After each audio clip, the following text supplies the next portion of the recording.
नमस्कार। Last video में हमने बात की थी वात दोष के बारे में। आज हम पित्त दोष के बारे में बात करेंगे। पित्त दोष जो है वो दो महाभूतों से बना है, जल और अग्नि। और पित्त का जो हमारे शरीर के अंदर जो कार्य रहता है वो ऊर्जा देने का रहता है, हमारे अग्नि को मेंटेन रखने का कार्य रहता है, जिसे हम जठर अग्नि भी बोलते हैं, और हमारे तापमान को भी ये मेंटेन रखता है। जो पित्त दोष है, अगर ये हमारा खराब हो जाए तो हमारे शरीर की बहुत सारी जो क्रियाएं हैं वो बिगड़ती हैं।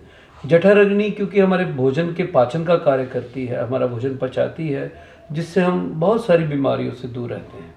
और हमारे शरीर की जो जितनी भी मल मूत्र की क्रियाएं हैं वो सारी उससे मेंटेन रहती हैं और उसमें कोई गड़बड़ी पैदा नहीं होती।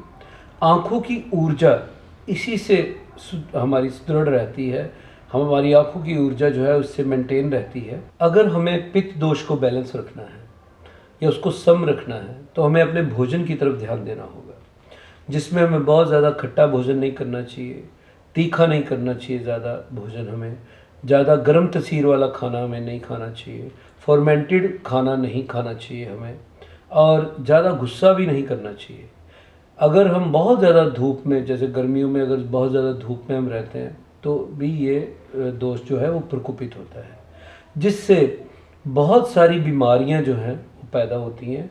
क्योंकि जब पित्त बिगड़ता है तो पूरा डाइजेस्टिव सिस्टम बिगड़ता है, और डाइजेस्टिव सिस्टम के बिगड़ने से हमारे जो अन्य दोष हैं जैसे वात है, कफ है, वो भी बिगड़ सकते। पित्त के प्रकोपित होने से हमारे शरीर में विभिन्न प्रकार के रोग उत्पन्न होते हैं, जैसे एसिडिटी, जलन, इन्फ्लामेशन, फिर हमें जॉन्डिस हो सकता है, रक्त पित्त यानी ब्लीडिंग हो सकती है, और विभिन्न प्रकार के जोड़ों के दर्द हो सकते हैं, स्किन डिजीज़ हो सकती हैं। तो हमें अपने पित्त को बैलेंस रखना बहुत ज़रूरी है। हमें अपनी डाइट की तरफ ध्यान देना चाहिए, जैसे मैंने जो चीज़ें बोली कि जिस कारण से पित्त बढ़ता है उनकी तरफ हमें ध्यान देना चाहिए। और अगर हमने पित्त अपना बैलेंस कर लिया तो वात और कफ भी बैलेंस होते हैं, और अगर तीनों दोष बैलेंस हो गए तो हमारे जो जितनी भी हमारे शरीर के अंदर बीमारियां, रोग उत्पन्न होते हैं हम उनसे बच सकते हैं। तो इन्हीं शब्दों के साथ मैं आपसे विदा लेता हूं, क्योंकि अगर हमने पित्त के बारे में बहुत डिटेल में बात करनी हो तो बहुत सारा समय हमें लगेगा, लेकिन संक्षेप में अगर आप इन्हीं चीज़ों की तरफ ध्यान दें तो आप विभिन्न रोगों से बच सकते हैं। धन्यवाद।